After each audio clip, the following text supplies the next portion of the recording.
Well, Christmas is almost here and there is plenty to navigate, including holiday season parties. So we thought we'd get national treasure and friend of the show, Annabelle White, in for her top tips on office party etiquette.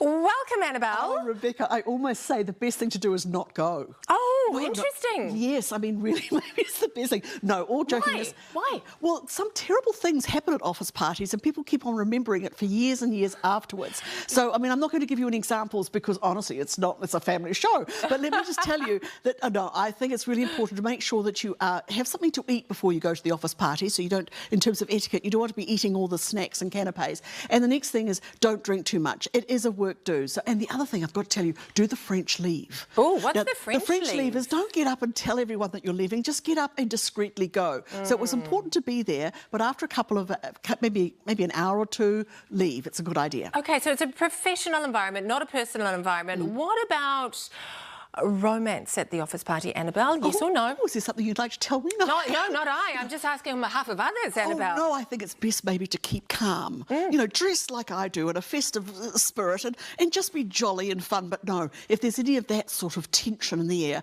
I would recommend leave. I really do think it's a good idea. Well, not a good idea for any office romance. And you know what? People should be focusing on what they're doing at Christmas at home this year. Well, absolutely. And I want to ask you about that because it is, we're in a cost of living crisis. Yes. You know, it's very painful to go to the supermarket for many people. How can people have a great Christmas day, but perhaps bring the cost down just a little? Okay, number one, you need to go to the $2 shop and get one of these things. This is a white plastic platter. This is the most marvellous thing. And what you want to do is maybe say that everyone who comes should bring something along, simplify it down. If you are a vegan who's highly allergic to nuts, bring your own food. And I think that what I'm suggesting is that you have a lovely little compartmentalised platter like this, and if the party gets really boring, you can chuck it around like a frisbee, but this is marvellous. And if you go to my website, annabellewhite.com, I've got a recipe for a chicken salad. Now, you make the chicken salad, you get all the bits and pieces the day before Christmas Day. Yes. You throw a few craisins, which are sweetened cranberries, around there. You put the dressing, and you just go out with the chicken salad, and you just go gobble, gobble, gobble, gobble, gobble, gobble. No one will know that it's not turkey. So it's no, not turkey, it's no, it's chicken. Not turkey. It's but called you just make the noise of a turkey. You make the noise of the turkey, and what you do is you give people little glasses with craisins and a little bit of cassis and a little bit of method champenoise. There are a few of those. They won't even care whether it's turkey or chicken or whatever. And I've got a recipe on my website for the most instantaneous trifle. You just get the trifle sponge, you put the frozen raspberries in, you de-seed the cherries, you throw in the custard that's already made at the supermarket, you whip the cream, flaked almonds. It's all there on my website. It's all there. So it doesn't have, you don't have to go over the top. No. The thing is company, isn't it? And having enough to sort of keep everybody ticking along. And I just want to say this to you, Rebecca, despite your romantic interludes at your office parties, I just want to say this to you, that I actually would go as far as to say that your socialising, your hosting skills are more important than the food. And I mean, I know I'm a cook and I'm saying that. No, but you're also a great host. No, I think hosting is actually really, really on the downscale here. We've got to talk about that next year. Okay. I'm going to give you some top tips because you know what, seriously, people have got no idea how to host. You need to look after people. You need to give them a drink, make sure they're comfortable, look after them, chat, whatever.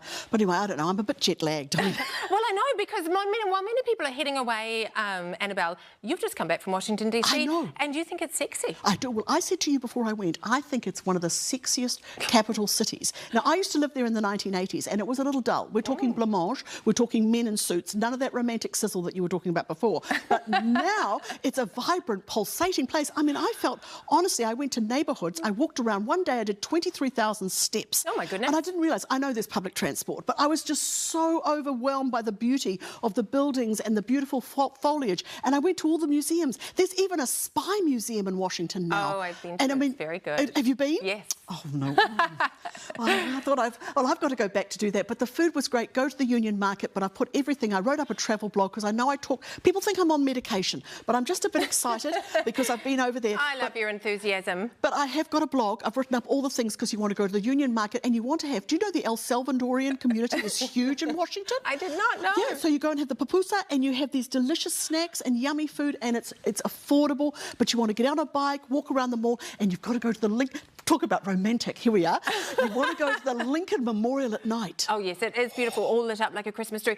Annabelle, there will be a link to your travel blog, all the tips and pointers and those recipes on our website. Thank you so much for joining us here. Pleasure. And have a Merry Christmas. You too, Rebecca. Thank you.